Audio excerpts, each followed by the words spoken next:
The process of the treatment of orthokeratology starts right over here with this equipment. Once we have selected the patient and we establish that it's a good candidate, we bring over and we do what we call the topography or corneal maps.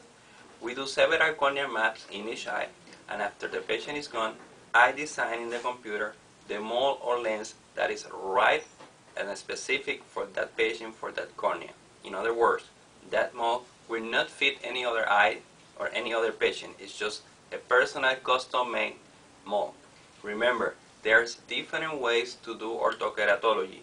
We elected to do the Waves Design contact lens system because we believe it's the most scientifically and precisely and quick way to mold the cornea.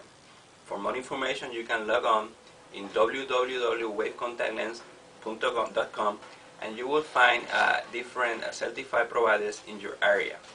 Also, you can log on in our website www.pediatriceyeclinic.com. Thank you.